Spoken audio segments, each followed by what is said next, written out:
Hello everyone and welcome to episode 94 of Generation GC, Break Apart Her Heart from Good Morning Revival, Good Charlotte's fourth album released in 2007 with Carla Jay. My name is Molly Hudelson once again, and as always, I'm your host as well as the producer, creator, and editor of this podcast. Last time, we talked about secrets from the Chronicles of Life and Death, and on our next episode, we'll be talking about a song from Cardiology. Carla Jay was previously on episode 83, which was Hold On Part 1. Super happy to have her back. She's a social media producer and digital marketer working in radio in the San Francisco Bay Area. She loves going to shows and finding new music to listen to, which is one of the reasons she loves her job. And you're going to hear her talk about her job, and it's super cool. Carla's awesome. Good Charlotte was there for her during pivotal years, the preteen and teenhood years where no one seems to understand you and every problem seems to be much bigger than they actually are. Outside of work in music, she's a huge Harry Potter nerd, and she also co-hosts Cracking the Coconut, a Filipino-American podcast that tackles taboo topics in the Filipino community. Now time for a quick personal update. As many of you know, I recently had knee surgery. Everything went really well. It's going to be a little while till I'm truly 100%, but so far I'm feeling really good. Things are progressing. I'm getting more energy. I'm having less pain, and I am super happy to be getting new episodes out to you. I'm super excited to start recording again very soon. I'm not home right now, so I don't have my microphone with me. If you're wondering why this intro sounds a little different, that's because it was recorded on my iPhone. I also wanted to say that I love having guests from all around the world and from all different backgrounds on Generation GC. If English isn't your first language, that's okay. As long as you're comfortable holding a conversation in English, you're good to go. And different backgrounds doesn't just mean location or ethnicity. That means ensuring a varied gender and sexuality representation and representing fans of different ages and fans with your own unique life experiences of any sort. So if you're thinking, wow, I'd like to come on Generation GC, I have a story to share, hit me up, reach out. I would love to have you. Finally, Generation GC stickers are here. If you do want a sticker, all you gotta do is go to anchor.fm/generationgcpod, P-O-D, and click support. All that money goes right back into helping me make the show the best that it can be. It helps me print and ship the stickers, helps me get headphones, laptop risers, gourds, anything that I need to help keep the show going. So you're gonna support the show on Anchor, send me a screenshot of your support on Facebook, Twitter, Instagram, Generation GC Pod, and all of those. You can also email me, generationgcpod@gmail.com, along with your mailing address, and I will send you stickers. Pretty cool, right? Well, thank you all for tuning in, and thank you for being patient. I know things have not been coming out quite on the intended schedule as of late, but I am so thankful for everyone who continues to listen, who continues to stay engaged with the show, and I can't wait for you to hear this episode as well as everything I have planned for the future. Thank you for tuning in, and now on to episode 94. So today we are talking about Break Apart Her Heart, which is track 8 on Good Morning Revival, Good Charlotte's fourth album, released in 2007. Track 7 was Where Would We Be Now? Track 9 is All Black. And I gotta tell you, Carla, as I really sat down and dug into this song, because this song was not one I had really dug into much before. As I really dug into this, and I listened to the album in full a couple of times past few days getting ready for this, I was like, okay, the track listing makes a lot of sense. It's Where Would We Be Now? It's the sentimental version of oh, I like this girl, but she's with someone else. And then this is, well, not sentimental. And then All Black is I'm just miserable and everything is bad. Yeah. I do want to commend you. I mean, it's almost like a duh, but it's also I love how much research and how extensive it is. And I know it's almost of course, you have a podcast all about Good Charlotte songs. Why wouldn't you? But I know just from listening to different podcasts and seeing different content creators, I feel there's been a dip in, I guess, pre-production. So just the way you carry this podcast and send information and everything is just it's high end. So everybody voted 5 stars. Thank you so much, Carla. I so appreciate that. I really appreciate that. I love doing the research. I love doing the recording and the editing. It's all a good time. So Break Apart Her Heart was written by Ben Chantal Madden along with John Gilmore, who also produced the album. It was not a single. According to setlist.fm, it was played live one time. April 6, 2008 at the Corn Exchange in Edinburgh, Scotland. I don't think I'm saying that right. But yeah, like it's definitely a deep cut. There wasn't a whole lot about this online, although some of the fan comments are like, I cited Urban Dictionary like 2 or 3 times reading the fan comments. So that was pretty good. But yeah, I don't really know much about this show.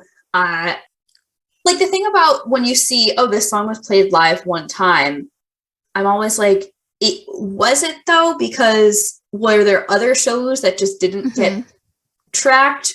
Or was this like, it was played on the loudspeakers? So I don't really know. Yeah. Who knows? I mean, because it could have been played somewhere else. And it just wasn't. No one took the time to document it or anything like that. Exactly. And setlist.fm, like the disclaimer I always share is like, it's not always like perfectly accurate. Like it's user generated. It could be false. It just kind of gives a rough picture of, okay, they play the anthem like pretty much anytime you see them. Oh, they play Hold On whenever they headline, but they don't play Hold On at festivals. But other than that, they've played Hold On, every time they've performed live pretty much, for the past 2 decades. Yeah. We do have a lot to dig into with this song. But first, Carla, I want to help our guests get to know you. You were on the show for the Hold On episode at the end of 2021. So happy to have you back. And the first question I like to ask people is, when did you first hear Good Charlotte and what were your first thoughts on them? Well, I'm happy to be back. So thank you so much for bringing me back. So I first heard of Good Charlotte, I want to say either in 2001 or 2002.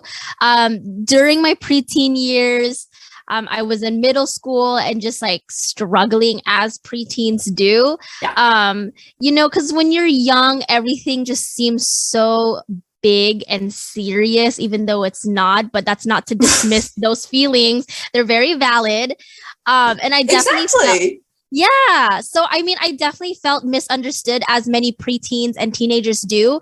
But also I was struggling with the fact that I was also an immigrant. I was also, I'm also a minority. And so I was dealing with that on top of regular preteen teenager things. Like the regular angst and then not fitting in and Exactly. And I was having weird identity issues, things that were much deeper than like, am I cool enough to say hi to the popular kids, things like that. Because where my identity crisis stemmed from was being too American or too Western for my Filipino family, but then too Asian for, America. And so when I first heard Good Charlotte, they were a band that I don't remember if I heard them through a friend, because they made me a CD, or if it was on a radio, but I don't think it was the radio. And I heard Little Things for the first time, and it struck me so hard because I felt like the song was meant for me. I was never popular, and like, who cares now? But again, when you're a kid, when you're 13, it's like the most important thing in the world. Yeah. So it felt like, because they're singing to the underdogs in the Little Things. And so I felt like an underdog. And when I was in school, there also weren't very many Filipinos or Asians. And so you're trying to fit in any way you can. But then on top of that, when you're a minority, you're trying to fit in like exponentially more. Right. And so it's like these two, in your case of being an immigrant specifically, it's like, two cultures. Like, who do you fit in with? Yeah, I can imagine that's really tough. Yeah, so Good Charlotte sang all the things that made so much sense to me. That's so cool. All right, Carla, we have a lot to talk about tonight, but another thing I do like to ask everyone at the beginning of the show is, have you ever seen Good Charlotte live? Yes. So I have seen Good Charlotte live quite a few times, but the first time I've ever seen them was actually a lot later in life. It wasn't I hadn't seen them during their, I guess, their peak years, in the 2000s or anything. I wasn't really allowed to go to very many concerts unless they were Radio Disney. And so Good Charlotte has tattoos, so they would not fly. Exactly. Yeah. So when I saw them, they were coming out of a very long hiatus. So it was their comeback show at the Troubadour in LA. Yeah. And I remember I saw that the tickets were going to go on sale. My friend and I tried to get tickets, but they sold out in, I don't know, 15 seconds, something in crazy. And so we saw a tweet either from Joel or Benji saying that the only tickets they had were at K-Rock. And you were working there at the time. Yes. Well, actually, during that time, I was a promo assistant for the sister station. I wasn't at K-Rock yet, but we told our boss, we're like, hey, we really want to go to this show. Can you ask K-Rock if we can go? And so they said yes. They got us tickets. And so that was the first time I had ever seen Good Charlotte. And we were right up against the stage, basically off to the side. And it was the most amazing experience. I definitely cried because I was just so overwhelmed and super I was just filled with so much joy because I had loved this band for years and years and years. Oh my God. That's what a wonderful first show. Yeah. Of Good Charlotte. One of the first things I want to touch on just with you is I want to know about your career. So you're living up in the San Francisco Bay Area now. You were down in LA before, as you're just talking about. Right now, you're working in radio as a social media producer and digital marketer, I think. I just want to hear a little bit about this new role and how's it going? So I recently relocated to the Bay Area a few months ago to start a new venture, still within the music industry, still within radio. And it was a move I was not expecting to make. I had been working in LA radio for 6 years and things changed during pandemic. I had been let go from my job and then I came back and things really changed. I know we touched on it pre-recording, but I just couldn't really align with the company anymore. I was not passionate about what I was doing. I did not care about anything. And I knew I had to get out. And it kind of happened out of nowhere. And I went on LinkedIn and I saw that I got a message from the program director at one of the radio stations up here in the Bay Area. And he's a radio legend. I've heard about him so much because if you switch around radio stations, you're going to run into people or run into people your friends know. And Small so I had world, so I had a lot of friends that worked at the radio station here in the Bay Area that had moved down to LA. And so I had heard so much about this program director and how cool he was. And he popped up in the inbox of my LinkedIn and has said, hey, I'm really impressed with your portfolio. Would you be interested in this job at all? No way. Yeah. So, I hit him back up. I was like, hey, I'm in LA. Is this a remote position? He said, no, but, let's talk about it more. So we did a couple of Zoom interviews and then they flew me out to the Bay for an in-person meeting. It was in a conference room. It was there was 6 of us, but it was fun. It was just a conversation. And I was going to say 6 people. That's kind of intimidating. Yeah. So it was all the managers, but the reason why that is because I'm a manager myself. We're all department heads. So it just made sense. I would be working with these people very closely. Right. So so it made sense. And it was just a lot of fun. It was really chill. And I had already met a couple of these people just working within radio anyway. And I flew back to LA. I worked this big show at the Hollywood Bowl and it was, for lack of a better word, a shit show. It was really, it was a mess backstage. It was so bad. And I remember my boss coming up to me afterwards and was like, hey, how did you feel about the show? Everything. And I told him straight up. And at the time, he was the only one that knew about me applying for this position and everything, because he's also my mentor. He's someone that I look up to. So he has your back. Yeah. So I told him, I hope the job in Bay Area offers me a position because I want to quit. I'm taking it. And he was like, okay, wow. Like, but thanks for letting me know. And then 3 days later, Bay Area called me and said, hey, we're offering you the position. And I took it within, I don't think I even let them finish the sentence. I said, yes. Yes. Oh my God. Oh, that's so awesome. Yeah. It sounds like you've had a great experience up there so far.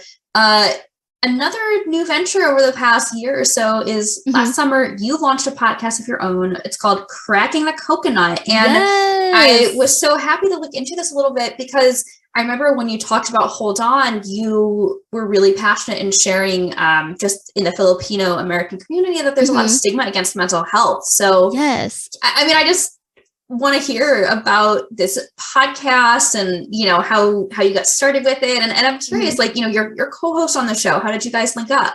Yeah, so Cracking the Coconut was something, yes, we did launch last summer. And it came because, so we like to call it the Barkada fiasco of 2020. So Barkada in the Filipino language means close group of friends. It's a very endearing term. It's something that you give your very closest homies. Aww. Yeah, and so in DC, there were these 4 white dudes who had nothing to do with the Filipino culture, I don't even think they even stepped foot in the Philippines. And they decided to open up a wine bar restaurant and call it Barkada. And there was a clear divide between the Filipino community. One half said this is cultural appropriation because they had nothing Filipino in the restaurant. There was no Filipino alcohol, no food, and anything. Yeah, they were just taking that word. Exactly. And this was a term of endearment. However, there was the other half of the Filipino community who felt like that this was great representation, and they felt like it was great and there was no reason to start a riot about this whole thing, and that we had other bigger issues to cry about rather than a word. And so a lot of Filipino Americans were trying to explain to these Filipinos, and a lot of them were coming from the Philippines. We're trying to explain to them what cultural appropriation is and, prejudices against Asians. And, we were in the middle of a pandemic. And so there was a rise of Asian hate crimes, and we were trying to explain it to them, but they either weren't understanding it or refused to listen because it altered their glamorized version of what it means to be American or what it means to live in America. There's a lot of Filipinos in the Philippines who believe that if you live in the US, you're no longer struggling, you're super rich, you have all this money. And there's just this skewed perception of it, probably because of the media. You move to America, you're rich, you're successful, you can find a job, you can take care of your family, you can afford you can get health care. We have great healthcare, but the cost. Exactly. But, there's a lot of struggle here. There's so many Filipinos who are here, who have immigrated here, but still work past retirement age because they need to be able to pay rent or whatever it is that they need. So we launched Cracking the Coconut because there was a lot of taboo topics we needed to discuss and kind of put out there. And we also wanted to let our voices be heard, or let other people be seen, in a sense that whatever you're feeling growing up as a Filipino American, you're not the only one who's ever felt that way. And so that's kind of how it happened. My co-host is actually my girlfriend, but we don't put that on the forefront of our podcast. We've never mentioned it once. I mean, if people want to creep on our Instagrams, they'll see that we're together. Right. Yeah, they'll find it, but it's not the forefront. Our relationship is not the premise of the podcast. We are individuals first, couple second. Exactly. And that's why, and we just felt like if we kept saying that we're a couple for a podcast all about taboo topics in the Filipino community, it would give us less credibility as host. So that's why we never put on the forefront. No, that makes sense. And I think I really would stress, what you said about you want to be seen as individuals. Yeah. Absolutely. That's great though. I mean, it sounds like that's just an awesome experience to explore a lot of topics. I mean, clearly you're experienced in, the podcasting, the talking, and just I'm sure all your years in radio have given you a lot of good experience. So it must be pretty nice to just talk about something different. Yeah. That's great. Well, one more thing I want to touch on. So you mentioned in your bio that you're a Harry Potter fan, as am I, as is frankly like any millennial, right? I just have to ask for fun, what houses do you think the members of Good Charlotte would be in? Okay. Well, Billy straight off the bat is just giving me Slytherin vibes. Oh, 100%. Yeah. 100%. Like, but not in a mean, creepy way, in a sense that he's cunning, but he's also nice. You know what I mean? So he's a good type of Slytherin. But Slytherin's the goth house. Yeah. Yes. Yeah. Joel gives me Gryffindor vibes. Okay. He was also giving me Hufflepuff vibes. Yeah. I, to be honest, I feel like they're all, how in Zodiacs there's like those cusp, like you can be both. Yeah.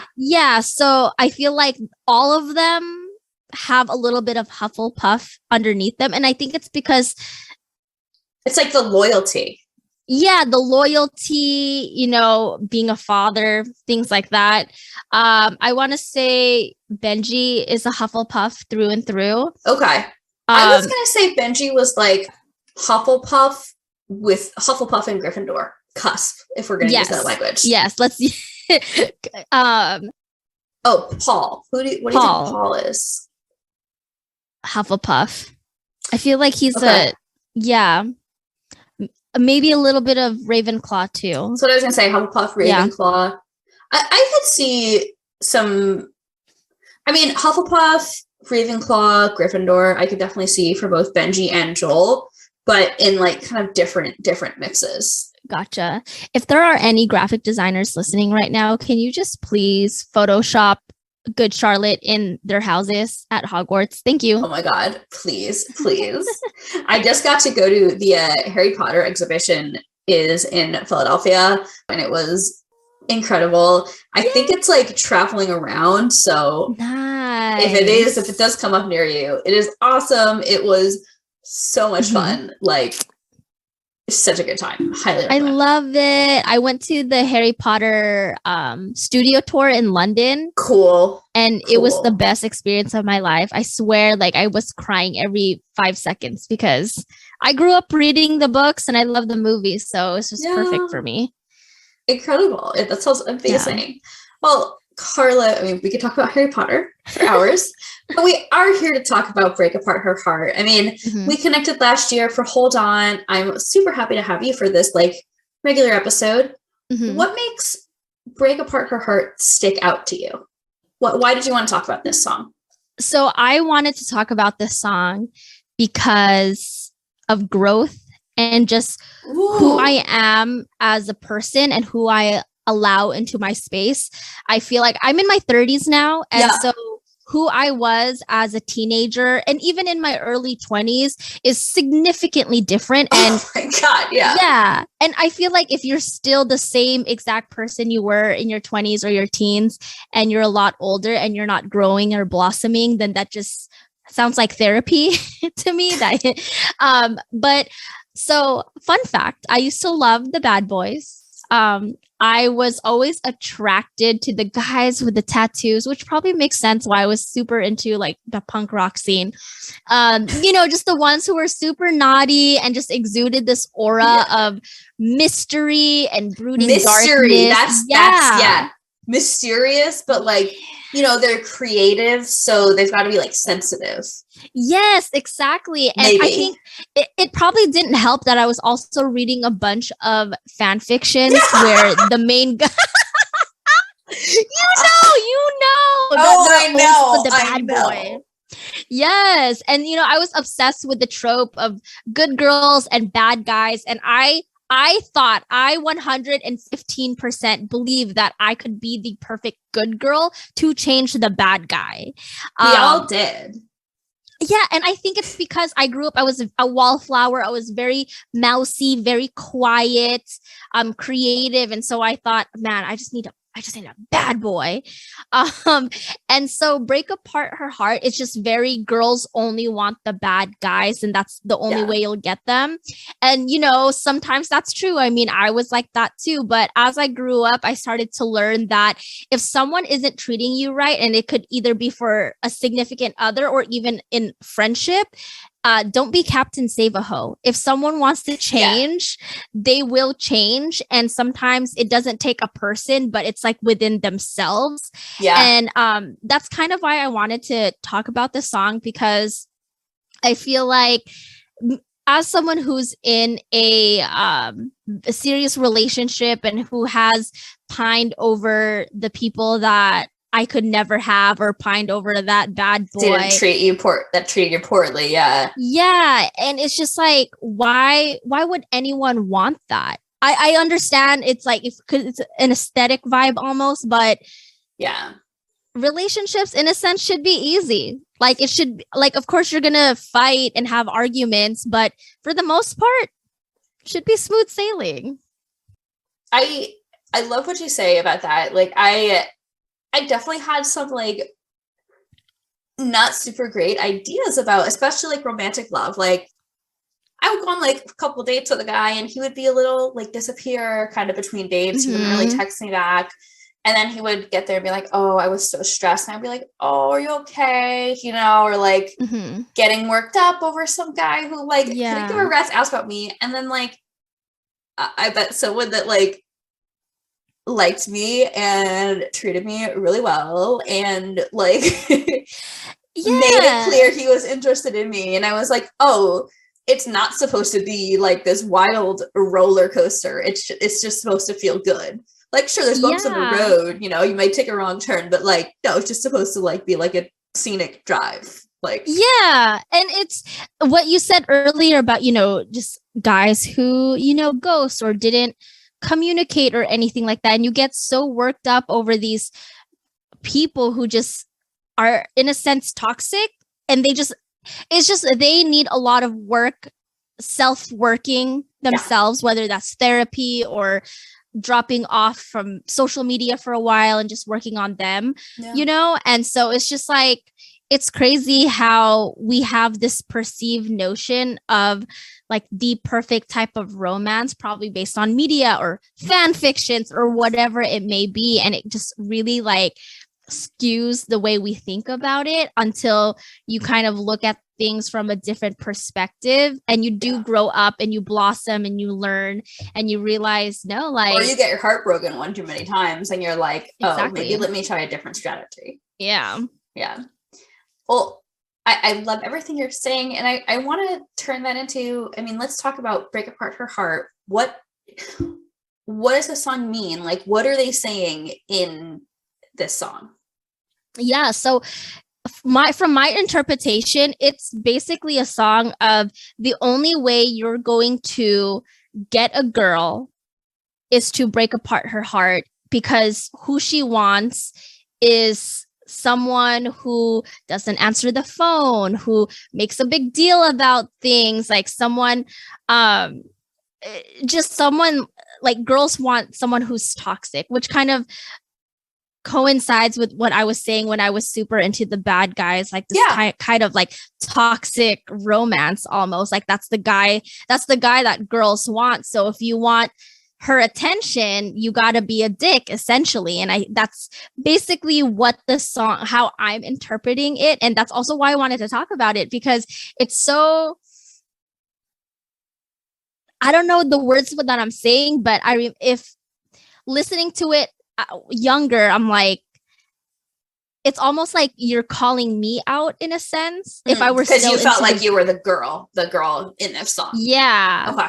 Exactly. Because I don't know if you've heard of this quote, but there was this quote that I came across Twitter years ago, and it was like, girls only want the bad guys that will be sweet for them, but guys want the bad girls, or want the good girls that'll be freaks for them. I don't know if you've ever heard something like that. I haven't heard that, but I get what you mean, and it definitely applies here. Yeah, it's kind of like that. So, and it's almost like this song is not an anthem for the good guys, Oh, but I it was kind gonna of say is too. I specifically wrote in my notes, it's a nice guy anthem. And I mean like capital N, nice, capital G guy. Like we all know, I mean, I think we all know what a nice guy is. Like it's this guy who thinks, I am so nice to this girl. I was so nice to her. I am so nice. I treated her so well. Why did she leave me for someone else? He is not as nice as me. And it's, you know, on the one hand, like, look, you break up with someone, they break up with you, they dump you, they go off and date someone else.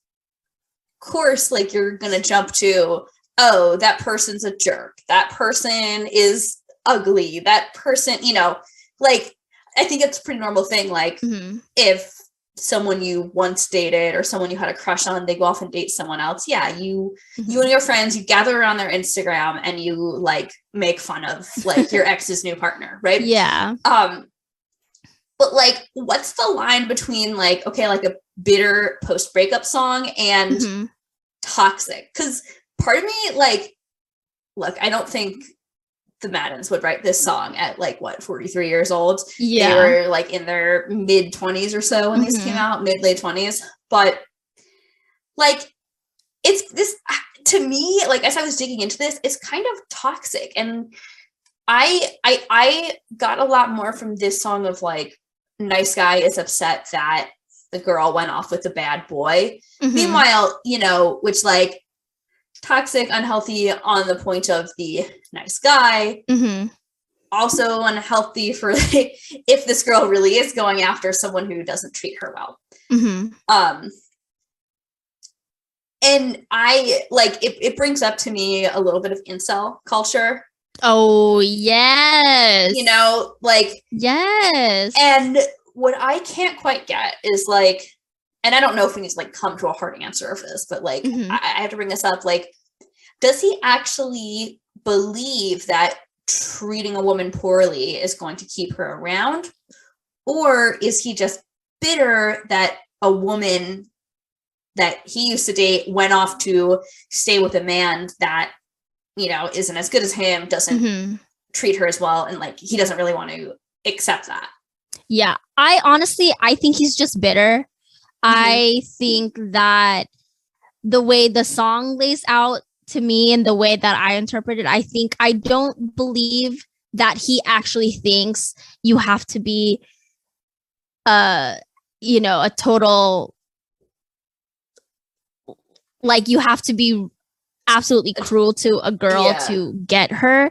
I think he's just like, it was like, I'm being so nice and sweet, but she, instead of coming to me, she's falling head over heels over this bad guy. So I think it's just more like, I'm just kind of bitter about the whole thing. Here's me ranting. But I do have a question about you because you brought up incel and like nice guy anthem with the capital N, capital G. Do you think this is like a pick me song? Like, do you think the girl is a pick me? Or the guy is a pick me? I think he could be a little bit. I don't know if I totally get that energy. But I definitely get like nice guy energy somewhat from this. I do think what you say though, like ultimately, like I'm like, I think it's bitter over like, no, he like actually thinks that you like treating a woman poorly is effective, because the song right before this is Where Would We Be Now, which also talks about someone he like can't be with. Maybe it's not the same person, who knows, but like, if we're taking this album as like a concept album or like a whole story, you know, you have a sentimental and really sweet song about someone you really wish you could be with that is with someone else, and then here is bitter, but I don't think you would have like true toxic like incel culture and also sentimental. Of course, I'm making a lot of assumptions, assuming they're like about the same person, because who knows? Yeah, for sure. I definitely think with this song, it's definitely one of those fun songs that if you're feeling the same way, It kind of actually, it reminds me. So, in Paramore's Misery Business, they don't really sing that song, or they change the lyrics to leave out whore. Yeah. Because a lot of people just were very offended by it. And it's crazy because that line is actually my favorite line in that entire song. And the reason why I like it is because thinking back to when Hayley Williams wrote it when she was like 17. Yeah, I was going to say. Yeah, she was like 17. And when I was thinking about it, when I was young and some pretty girl wanted to get with someone I wanted to be with, you're going to be mad. Like, I was mad. I used to be very petty. And so, of course, what are you going to call them? You're going to call them a whore, even though you don't mean... A whore. You're going to call them a lot of other not so nice words. Yeah, exactly. Even though you're not trying to sexually shame them. Yeah. You're just really pissed and angry. And so this also kind of gives me that I'm just trying to vent and get all of my words out. Yeah, it's also like, it's almost easier to like blame, your ex going off with someone new. It's almost easier to blame that on the new person than your ex. Yeah. Especially if you still have positive feeling. And I think, like, I see that in this song, like, it's easier to say, well, my ex's new boyfriend is an asshole than, oh, my ex just doesn't want to be with me. And we're human, right? Like, yeah. And that makes, you really make a good point. I think it is tougher to say that blaming the new person than the ex is easier, because that would mean there might be something wrong with you, even if there isn't anything wrong with you, because then you start thinking, that's the fear. Well, that's the fear. Yeah, because then it's like, oh, well, then why doesn't he or she or they want me? What's wrong with me? And then you start, but then it's also, that's part of the whole healing process. So you can kind of soothe your soul and bring comfort to yourself and kind of move on. Exactly. I want to touch on backstory a little bit for this song. There was not much. I mean, it was pretty deep cut, so it was not like talked about a lot in interviews, but there is a bio on the Sony Music Australia website. I mean, it's like long archive. So I had to hunt for it. And I have found this bio before in researching for this podcast, but like, I don't remember seeing it on the Sony's US website or on the band's website, but so it has some interesting things to say. Speaking of new vibes, the ups and downs of relationships propel rock anthems like Break Apart Her Heart, and the opposite track of Something Else. These songs, along with the tender melodic ballad, Where Would We Be Now?, find Joel, who recently ended a lengthy, highly publicized relationship with certain movie star, putting his feelings out there for public scrutiny. I'm sure people are going to say these songs are about this or that, he admits. Love is a big part of me, and I've accepted that, and it's in my music, and I'm not afraid to just show it. Nice. Yeah. I feel like love songs, and not always in the traditional lovey-dovey sense, but just in all the things that encompass love, the heartbreak, the misery, the hurt, the good times, the bad times. I feel like that all makes really great music. I totally agree. It's a powerful feeling. And like, for many years of my life, I did not have those feelings for anyone, but romantic love, I mean, call me like a cheese, but it's a powerful feeling. It breeds a lot of metaphors, a lot of comparisons. It breeds a lot of thinking and, feeling. And it can create songs that, even if romantic love is not what you're feeling, you can relate to, because it's, to me anyway, it's just such a powerful thing. Yeah, it really is. And it's crazy to think about love and how this one person can not only make you feel a spectrum of emotions, but make you do some crazy wild things. Do you remember that commercial, like, what would you do? Ooh, for a Klondike bar. Yeah, so it's like, what would you do for love? Yeah. I'm obsessed with the show 90 Day Fiancé. And I watched that for years. Yeah. So like the things that these people will do for love is insane. But it's also like me being in a serious relationship, I get it. Yeah. No, I get it. And I think, 90 Day Fiancé is a great one to bring up. I mean, without going into too much of a deep dive, like, on that show, but like, there's like two things that I really get from that show. Number one is like the drama. A lot of these people are kind of wacky. It's reality TV. There's a lot of drama. The other thing I get from that show, though, is like, I don't know, imagine like finding someone that you are so in love with that like you will fly to Brazil and then hop on like a boat down the river for 2 days. That was something someone did. Or you fly to Australia to spend like 6 weeks with someone you never met before because you like fell in love with them, through FaceTime and texting and, phone calls and everything. Or, I don't know. I think it's powerful. Like, and I think there's like a romantic thing that is kind of nice from that. Yeah, it's definitely nice. It's really nice to get that lovey-dovey stuff too, because it's just like, so in the Filipino language, we have a word in Tagalog. It's called kilig, and there is no specific like big English translation for it. But essentially what it means is like this overwhelming feeling of giddiness from love. And it could either have like, you could feel it personally with your person, or you could feel it while watching a TV show or a movie and you see the two characters finally hold hands and you're like, oh my God. Yeah. Yeah. I love that. What a great word. Yeah. Carla, do you have any memories or stories that you want to share about Break Apart Her Heart?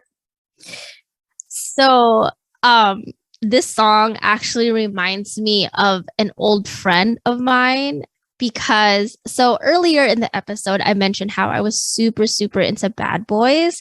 It started in high school, but I remember it was my first year of college and I had met this boy, let's call him Brandon. And was it love at first sight? I don't think so, but I was just like, he became a really good friend of mine. And he had that mystery about him, that brooding darkness. Oh, the brooding. Yeah.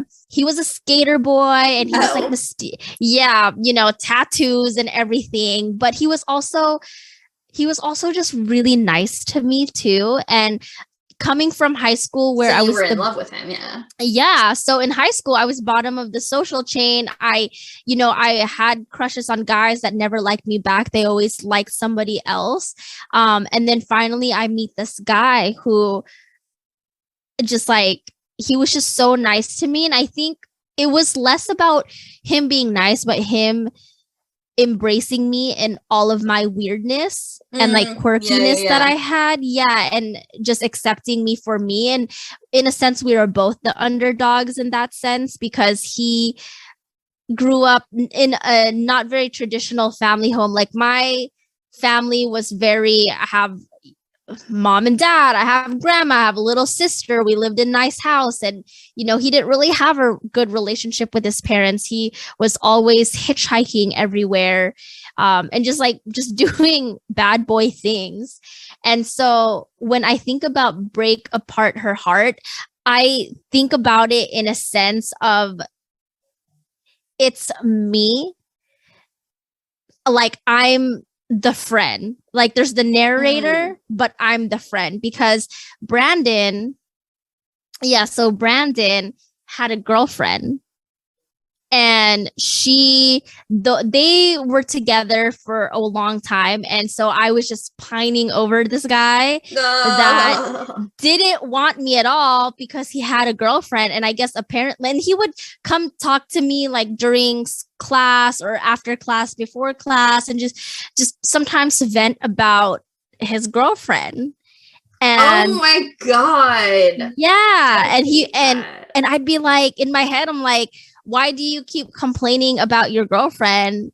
Like, I'm right here. Like, hey, go break with like, me. yeah. Like, if break up with your boyfriend, I'm bored. Girlfriend, I'm bored by Ariana Grande was around back then. Like, that would have been my theme song. So in a sense, it like reminds me of that situation when I was growing up, because even though this happened over 10 years ago, it's still like just a strong core memory in my head, because I thought I had found someone perfect for me, but he was obviously in a relationship. And I remember being very bitter about it, but never showing it or sharing it either. Right. Yeah. So that's it. So for me, like, I could kind of see myself in the song, but from a different perspective, like, I guess like the girl version of it. Got it. I love that. Thank you for sharing that. On a similar note, if we're talking gender swap a bit, this song kind of fits a pretty popular trope in media, which is that, girls always want the bad guys. And I found an article from tvtropes.org that basically says that this song is like the flip of Riot Girl. So this song is like, good girl wants bad boy. Riot Girl, I mean, boy wants bad girl. Can't tell if the boy is a bad boy or a nice boy. But like, to be fair, yes, Good Charlotte are punk, but also like their first album had a song about their mom. So they are like very nice. There's that whole Rolling Stone article that I always cite, Good Charlotte, the polite punks. Love that article. Incredible journalism. But yeah, so this is kind of the flip of Riot Girl in a sense. I mean, to touch on songs from other artists that I think of though, like I just sang Taylor Swift, You Belong With Me. I mean, you mentioned Ariana Grande. Another that comes to mind for me is Bowling for Soup, Girl All the Bad Guys. Yes. Yeah, I definitely see when you mentioned Riot Girl, I definitely agree, because I definitely thought this is the opposite of it. Yeah. And it's definitely, she's in Riot Girl, and Riot Girl's one of my favorite songs ever. I love it. So good. I think the reason why I also just really like that song in general is because it gives, when it comes to, say, the song Little Things, the first Good Charlotte song I ever heard, it's for the underdogs. Riot Girl for me was the opposite. The girl that I aspired to be like. That like all-encompassing, super badass, super confident girl. Like a Riot Girl, like who gives no Fs. It's almost like this girl that is different, but she is like a confident badass. Yeah. And versus that's who, like someone who doesn't fit in and they're bullied for it. So yeah, It's something we all like. I think a lot of us, when I say us, I say Good Charlotte fans who were adolescents when the band was, first releasing music, who many of us are, identify as female. That's what we wanted to be. Like, we wanted to be ourselves, but we wanted to be confident and we wanted to be respected, I think, for being ourselves. Yeah, I don't think it was necessarily we wanted to fit in so much as we wanted to be respected, and we wanted like that one person to like, really, really like approve or pine after us. Yeah, for sure. Yeah. So Riot Girl is kind of just like this image of like who I wanted to be. And so it is like, in a sense, like an opposite of Break Apart Her Heart. So yeah, I love Riot Girl. And I know on TikTok, I've seen some videos about You Belong With Me by Taylor Swift, how it's such a pick-me song. And I definitely can understand what people are saying about it. But also, growing up, I love that song because I related to it so much. It was my most played song on Spotify in 2018. I love it. I love it. I was like 26, 27. Yeah. Not even growing up anymore. I think, okay, so you and I are millennials. Like, I feel like when we were younger and when we were growing up, there was always, I don't think so. Pick Me definitely didn't exist when we were growing up, but also just the way we grow up and the way things were when we were a lot younger. We definitely put like the popular blonde cheerleader on the pedestal, and the weird, quirky, artsy kids were always at the very bottom of the social chain. And so You Belong With Me is very, I related it to it so much because I wasn't that pretty popular cheerleader. And so whenever I saw guys, so one of my big crushes in high school, Josh Solana, he had a crush on this girl named Carissa, who is absolutely gorgeous. They're married now, by the way. And I love it. I love the relationship. But she is the epitome of beauty. She is gorgeous. She's nice. She had a nice body, and it was just so perfect.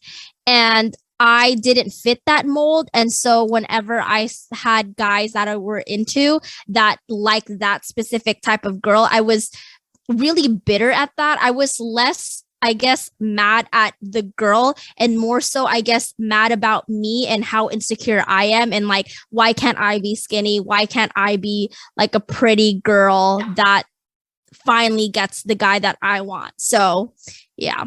Yeah. I relate to that so much. I think a lot of people do. A lot of people do for sure. We do not have much from critics on this song, by the way. We're going into that now. Plugged In by Focus on the Family did review this album, and they mentioned this song under objectionable content. So that's like the section where they talk about, this is the part of the album that is not appropriate for like your good Christian child. And they said relationship tips on Break Apart Her Heart include learning to hurt others. And then the summary of the album, I actually like this a lot because it ties into even what you were saying about growth. Good Charlotte seems to be on a journey. Self-defeating attitudes creep in. The other songs see emptiness for what it is and long for something more. So I like that. And you can see that there's a lot of bitterness on this album, but there is also a lot of sentimentality and some hope. I wish whoever wrote that could hear Face the Strange, the bonus track, because I think they would like really appreciate that. The next thing I'm going to read is actually the product description for this album on the Walmart website. Not something I've ever thought to read before, because like I would think the product description is the same from website to website. Yeah. But I like searched this copy. This copy is only on the Walmart website. It was written by Daisy Duarte. She's written a couple other things for like a couple other product descriptions for Walmart. I'm going to read this, and then I have like just a couple thoughts on it. Good Charlotte have gone back and explored the depths of their early 80s English synth pop and punk influences on Good Morning Revival, veering between the heaviness of Joy Division and the comparable lightness of their successors New Order. Good Charlotte really know how to mix in the usual pop punk minor keyed melodies with requisite sweetness that results in their signature sound. But make no mistake, there is no chance that Good Charlotte could be confused with a retro band, as they have the thoroughly modern sound of alternative hit radio. Break Apart Her Heart is a precious little pop song. It's more than tempting. This is the end of the write-up. It's more than tempting to think of all the ways that one can describe the goodness in Good Charlotte's good album, but why not try a taste for yourself? Good. So like, well, what's your like first reaction to this? Because like, well, my first reaction is, again, I didn't realize that the description would be different from site to site. You would think that management or the label or whoever pre-writes these and then just distributes them to wherever, and it's the same description ever. So it's interesting that Walmart has their own, and I want to know who wrote it. I want to know it's this woman, Daisy. Yeah. Daisy. So Daisy, clearly they searched her. Oh. I couldn't find anything like, I mean, I found someone named Daisy Duarte, but I couldn't find anyone that like was very clearly this writer, you know? See, now I'm more curious about Walmart and their album description. Like, does Daisy work for Walmart? Does Daisy work for a label? I don't think she works for a label. I think because this was only on Walmart. So my guess is Daisy either works for Walmart and she's like a copywriter in their marketing department, or like an outside agency. I don't know which. And like, you know, it's interesting because like I've written album reviews, I've written a lot of articles and like interviews, like feature stories. I've also, you know, in my current job now, I write one sheets and press releases. I mean, now mostly I edit. I mostly edit. I don't do as much like writing anymore. This to me reads kind of like an editorial, like a music blog review, not so much marketing copy. Yeah. But it's also kind of marketing copy. It's kind of this weird in between. So I don't think she is someone for that. I don't get the impression this was written by someone hired by the band or their label or on their behalf. Also because I think she was like, if I'm making guesses, I think this person was hired by, you know, Walmart, maybe had another job there. And I don't know, like, you know, really wanted to write these things. And that worked out because I only found like 3 write-ups that she did. But yeah, interesting little deep dive there we've got. Yeah. We have a fan review on Rate Your Music. Dinoxious gave it a 4 out of 5 and said, actually, Good Morning Revival was better than I expected it to be. Oh. Great. He, you know, talking about a lot of people see GC as pretty corny, and I used to have this attitude, but then I listened to this album and my mind has changed. I found out that there were some really nice songs like Break Apart Her Heart, and the rest definitely works out fine too. So like, not really that enthusiastic, but okay, they used to like have a bad opinion of GC and now they don't see. I feel like I told you this in the Hold On episode, but from what I learned while I was working at K-Rock, that a lot of people at K-Rock did not like Good Charlotte at first because they just became this band that was super wannabe. And I hate that word wannabe unless you're talking about the Spice Girls song. But and I think I hate the word wannabe because I was called wannabe a lot in middle school. Poser was another Poser, one. yeah, wannabe, poser. Thing, yeah. It's just so annoying. Yeah. But I just, so I guess apparently in Good Charlotte's earlier days, like a lot, K-Rock did not like them really because they were posers or whatever. They're just trying to be this hardcore band, and then they got big for some reason. And I just feel like when it comes to music and bands, everyone's going to have an opinion, of course, but I just feel like within this scene specifically, a lot of people have these opinions that aren't just very nice in general. And it's very like these one-sided ideas. I remember when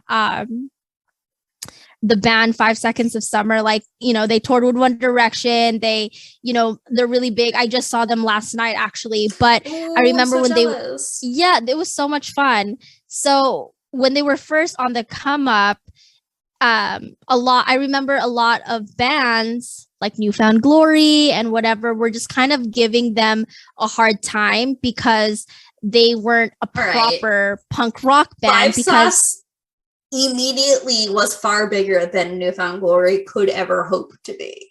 Yeah, it is insane because, you know, I love Newfound Glory, you know, and a lot of these bands, punk bands that we grew up listening to or seeing at Warped Tour weren't saying that Five Sauce was like a good band or a proper band because they didn't live the van life. They didn't get those nitty gritty shows where they're doing laundry in alleyway or anything. They would never write like a song like Waldorf Worldwide. Yeah, they weren't a or little DIY things. Yeah, or little things. Like they weren't like, even though they started off as a garage band, they weren't totally DIY like a lot of the Warped Tour bands we know and love.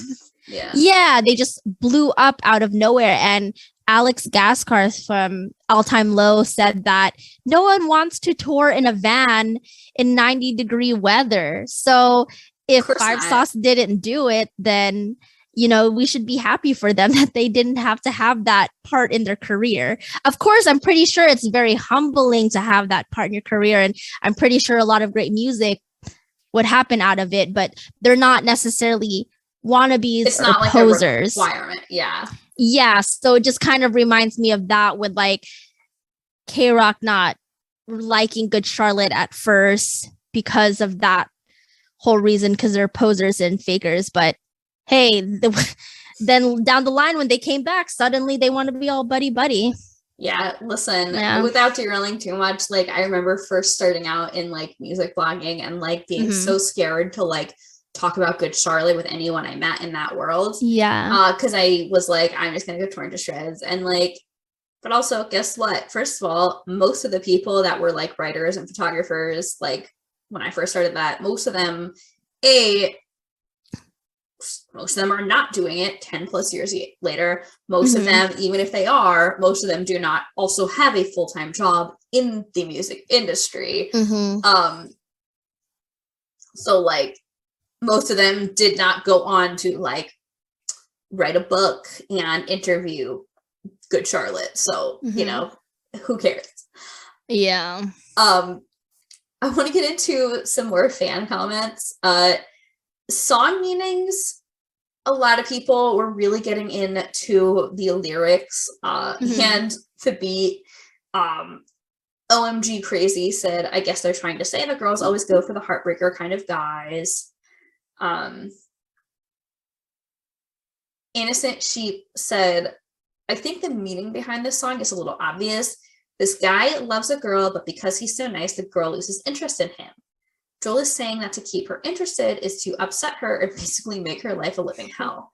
There's some truth in this song, which makes it really sad. Melancholy Matt had a slightly better interpretation. People were like really giving like a lot in the comments for this song, by the way. Like they were saying a lot. Like I scrolled through for a long time. I read like every single comment and like people had a lot to say. Melancholy Matt said, this song completely encapsulates the initial stage of relationships. In the beginning, you have to protect yourself, and only until the girl is whipped can you reveal your real love. This song is about the games we play. You got to break apart her heart to keep her interested. Most girls can't handle puppyish guys and are attracted to danger and all the usual cliches, so you have to be hardcore. Lame, but true. Jerk said, I like the beat, but I think the lyrics are really shit and stupid, to be honest. Controlling much?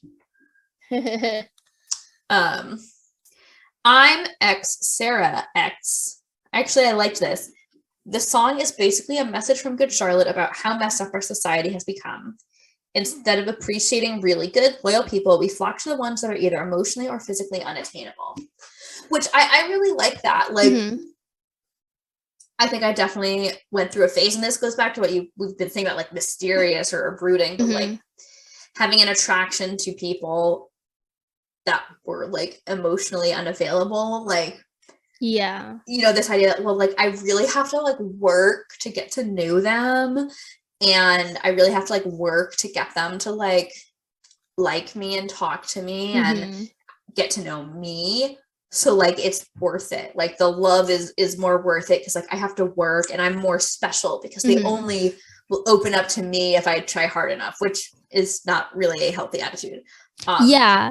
Well, it also kind of, goes back to what I was saying about the whole concept of just growth in general. I think it takes a lot of soul searching, and whether that's going through therapy or just having your own little session to find yourself, you realize that, Or you know, you just need to be treated well. And there's a reason, there's like psychological reasons as to why you go for emotionally unattainable. Is it because growing up you grew up with without a lot of love in your life? Maybe like different you have attachment styles. Yeah, or like you have divorced parents, or you saw your dad be really toxic to your mom, but she never left. And so, Right. you know, if that's all you You see learn growing the up, it could patterns, really, fix the way you move throughout life and throughout relationships. Yeah. Look, there's things like I am very lucky to have my parents are happily married Mhm. for 34 years, and you know, but there's things that like I saw them model that like I have taken on and been like, oh yeah, no, I want that in my relationship. Yeah. We all learn from our parents, hopefully good, but sometimes it's not good stuff. But like that's, you know, Yeah. that's just life. It all shapes us. I want to read some YouTube comments now, and if you thought the song meetings comments were intense, the YouTube comments took kind of a different vibe. A few commenters on YouTube mentioned the idea of red pill, which is it's a thing from the Matrix, like it, but in this context, it basically means if a guy is red pill, basically means he knows that like the real way women behave is like they want to be treated like shit, and you have to like be dominant, and they want a man that has status, attraction to men who have been pre-selected by other women, hypergamous nature, like dating multiple people. This is from Urban Dictionary. Red pill men are aware that women are strongly influenced by the culture, that their attraction cues are often outside of their conscious awareness. I don't know if I agree with that. But yeah, a couple people, one person said this song is very red pill, every man should hear it. Someone else said he tried to red pill us back then. That's a pretty strong way of putting it, but I completely get why you would come up with that for this song. Yeah. Interesting. I've never heard of, like, in the review, he tried to red pill us back then. Like, I've never heard that before. Like, I know what red pill is in terms of Matrix, but I never heard of like I think it's like he tried to like get us to believe his way of thinking, which is you know, this red pill, women like a man who is like dominant and whatever. On a completely different note, Victoria Lobo says, God, I love this song. The lyrics are so accurate and precious. Star X Gamer X said, I love the song, but true or not, I'd rather not ever try to hurt the woman or man I love. I'd rather be the one to tell them that they're the reason for my being. They're the one I love and they mean everything to me. Evan Eichenberger said, this song is the sad truth about Western women. The romantic who would do anything for the girl he loves ends up alone, and his love interest fucks the biggest douche she could find, complains on Facebook how she can't find a nice guy. This song gets more relevant by the day with all the 304s out there.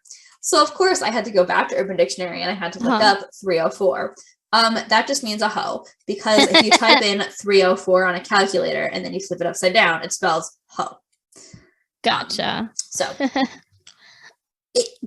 I'm just that like, now. That's I don't really know why he would say that instead of just saying ho. Yeah. Well, I mean, I guess since it's slang, like it's a way to say 304. You know, it's interesting. So reading this comment, he actually, I mean, he's interpreting the song and saying, you know, what the song is about. So this isn't directed towards Mr. Evan here, but the comment is very pick me in a sense. You know, like, yes, like he's definitely thinks of himself as the romantic. Yeah. And like I'm a romantic, I'm doing this and that, you know, like the whole idea of nice guys and just like nice guys finishing last and all that, I think it's also very toxic thinking, because like if you know you're a nice guy, you don't have to tell it to the world and explain it every 5 seconds or be upset that, you know, oh, you were so nice. Like you just are, you're a nice guy and it is what it is. And I feel, and that, you know, also comes with growth too. Like, it kind of reminds me of, and this is kind of getting dark here, but do you remember, I forgot his name, but he was a guy that went on a shooting rampage at Santa Barbara University? Oh my God. I don't remember, but it's like always, you know, young men. Yeah. So this happened, I think in 2016, maybe 2018. And he had this whole manifesto that he put on YouTube of him. And he's basically saying, the reason why he's so angry is because he's so amazing and nice and has great style, but all these girls don't want him. They want the guy that's not good for them. And so it was a very pick me energy. And then because he was so mad, decided to shoot up Santa Barbara University. Yeah. And he was specifically going for like the sororities and frats and stuff. It's insane. So it's like, it's also that kind of like weird mindset of how thinking like, well, I'm the nice guy, why doesn't anyone want me, can feel like really toxic. Like, dude, just move on. Yeah. But, you know, I will say I want to, of course, extend sympathy to anyone that has been rejected, because I've been rejected a lot of times and it sucks. It doesn't excuse like a toxic or hateful mindset. But there is like a little part of me that's like that feels, I don't know if sympathy or empathy is the right word, but just for anyone who's been rejected and who doesn't feel like they have a place to talk about it, or who is really sensitive about that. Like I have ADHD. A trait common in ADHD is called rejection sensitive dysphoria, which basically it's part of like the challenges with emotional regulation. And basically it means being like really sensitive to rejection or criticism. So I get it. Like I take rejection hard.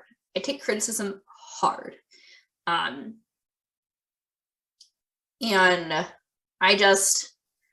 I hope that, you know, it's hard because it's so easy to say, if you're rejected, don't take it personal. Look, maybe it was personal for these guys. Like clearly they had some challenges or something else going on that, you know, made them then go shoot up a school, you know, a university. Yeah.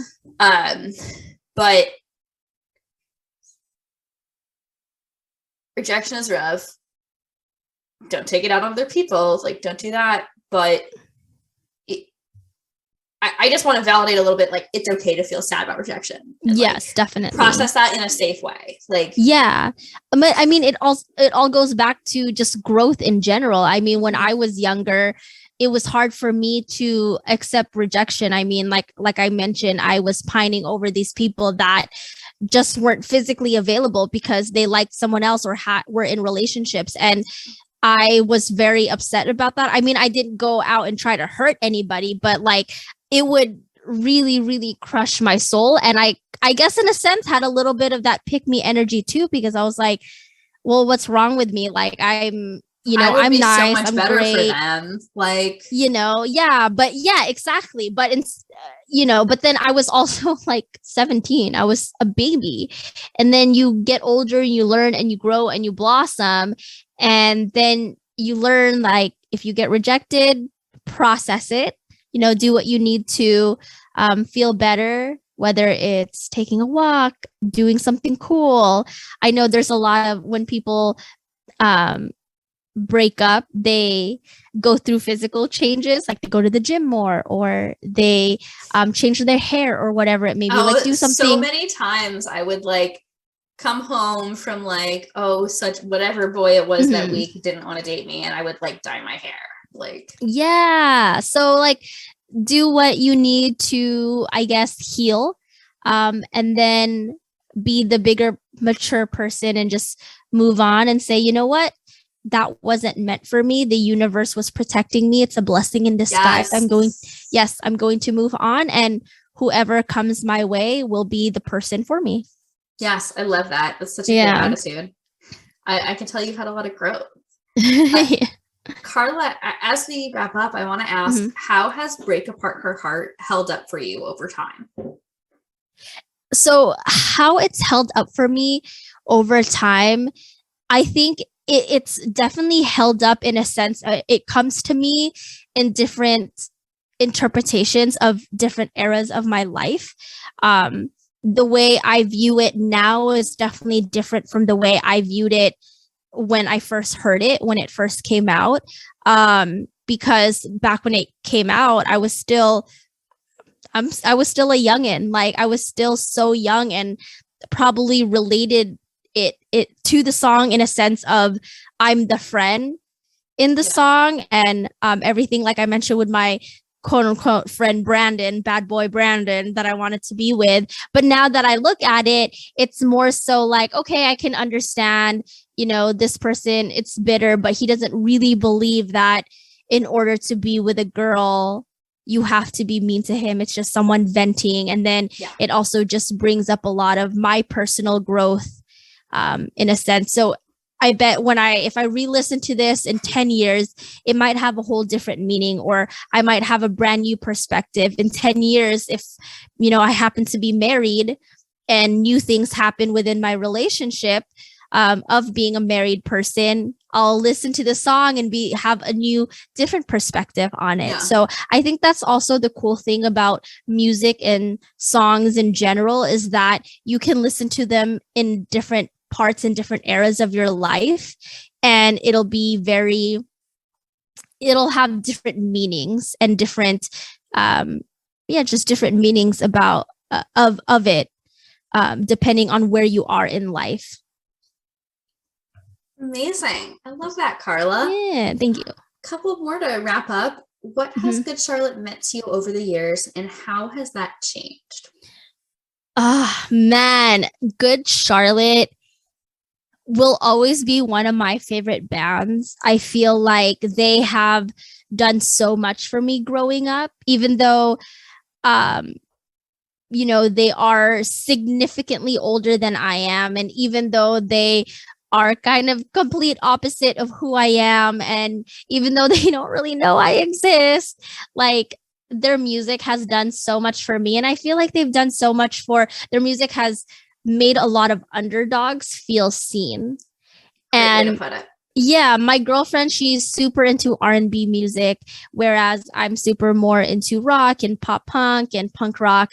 And we were just talking about, why is that? She loves R&B because it's very smooth. It's all about love and how to treat a woman. Yeah. And whereas punk rock it's very like, it can be very angry. Yeah. And I mentioned that I was a very angsty teen, and I had a lot of different issues and identity crises growing up. And Good Charlotte kind of spoke to me in volumes and in ways that no other mediums could. And so Good Charlotte, I feel like, will always have a special place in my heart no matter what.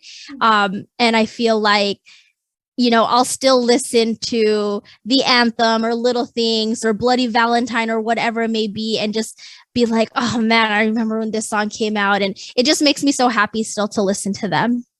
Yeah, I love that. Carla, do you have any last words about Break Apart Her Heart, about Good Charlotte, about your own podcast, or about yourself? Yeah, so as far as Break Apart Her Heart, if there are any people listening, well, I would hope there's people listening. For Break Apart Your Heart, just treat people kindly.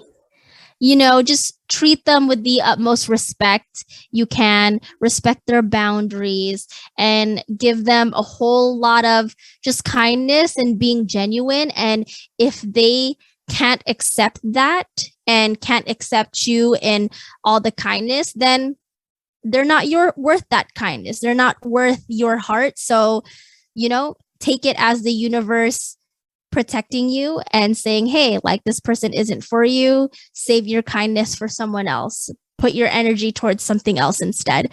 And then Good Charlotte, hi, I love you. If you're listening. Amazing. Hi. I would like to photograph you. And then for my podcast, we release episodes every Tuesday. We also live stream every Tuesday too on this Filipino app called Kumu, but anyone can download it. And then for myself, nothing much about myself, just like, thank you for having me on for a full episode. Carla, thank you for coming on. This was so great. As we wrap up, two more things. So I have a Generation GC and Friends Spotify playlist. So I'm going to include Break Apart Her Heart. And then I would love a recommendation from you of anything you're listening to, anything you like that you want to share that is not Good Charlotte. Nice. Okay. Perfect, because I'm obsessed right now with the song Sonder by The Rex. Just came out a couple of days ago. I like The Rex, but I haven't heard that one yet. Yes, it's so great. They released a new album called Sonder, but the song in it, Sonder, is awesome. They're so great. And yeah, that's my rec. Amazing. Great choice. Carla, thank you for coming on. If people want to keep up with you, where can they find you on the internet? What are your socials? How do they find your podcast? Gotcha. So all my socials are at JayCommaCarla, and it's JayCommaCarla. I have a website, jaycommacarla.com. That's my online portfolio. So if you're ever interested in any of the work I do within the music industry as it pertains to photography and videography, all of my work is there. And then for podcast stuff, we are at Cracking the Cocoa on IG and Facebook, and at Cracking the Coconut on TikTok and Twitter, and crackingthecoconut.com for all the stuff. We're on YouTube, Spotify, Apple Podcasts, all that good stuff. Amazing, Carla. Thank you so much for coming on the show. Listeners, thank you for tuning in. Last time we talked about secrets from the Chronicles of Life and Death. On our next episode, we'll be talking about a song from Cardiology. My name is Molly once again, and as always, I've been your host as well as the producer, creator, and editor of this podcast. You can follow Generation GC at Generation GC Pod, POD, on Facebook, Twitter, and Instagram. You can also follow me, Molly, at M Hudelson, MHUDELSON, on Twitter and Instagram. Thank you for tuning in. Please make sure to follow, subscribe to the show, rate, and leave a review wherever you listen. But most importantly, tell your friends, spread the word. Let's make the Generation GC fam grow. Thanks for tuning in.